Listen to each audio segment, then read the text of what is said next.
Official DJ Nagesh आप सभी का स्वागत करता है। नागेश ए हरी साड़ी वाली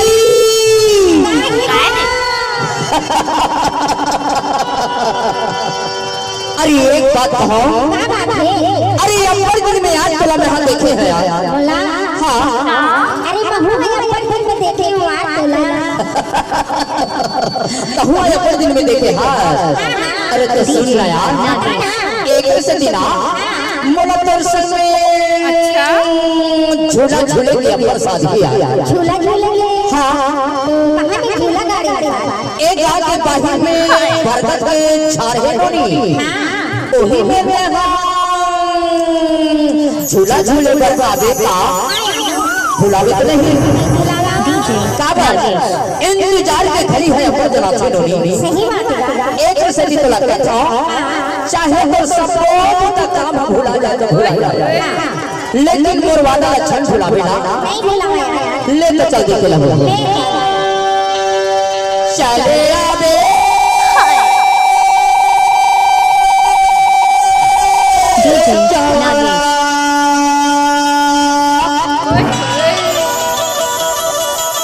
चले आवे जवाना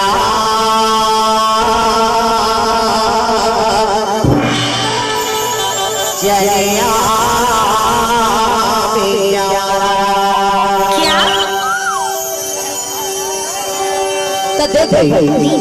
नागेश चलेगा भी जवाना हमार पारा मजनिया, चलेगा भी जवाना हमार पारा मजनिया, जब झूला झूले ला ला ला ला, जब झूला झूले ला ला ला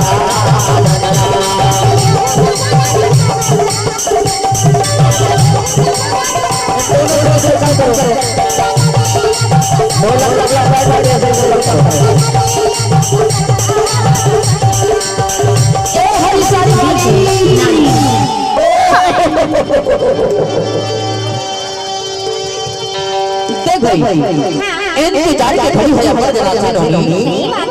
एक से तो लगता था और झूला झूले मारा मारा मारा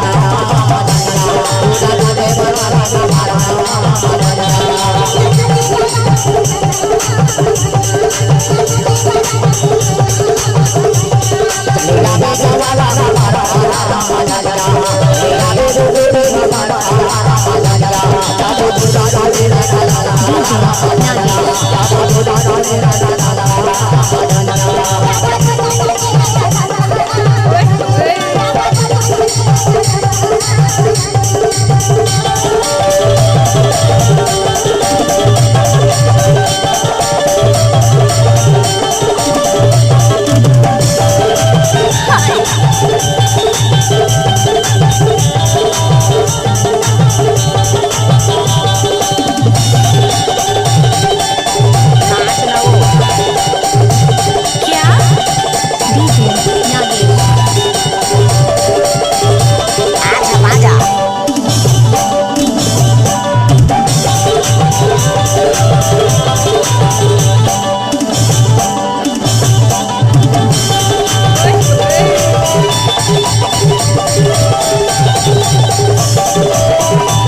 लजाबे जानो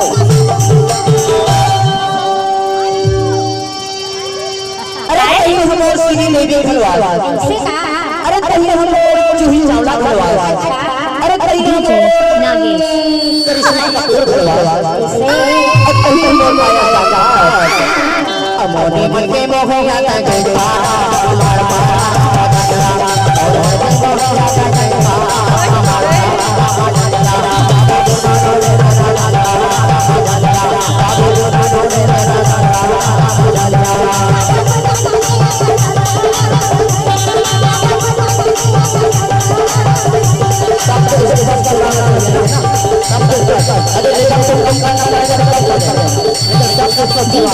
नागे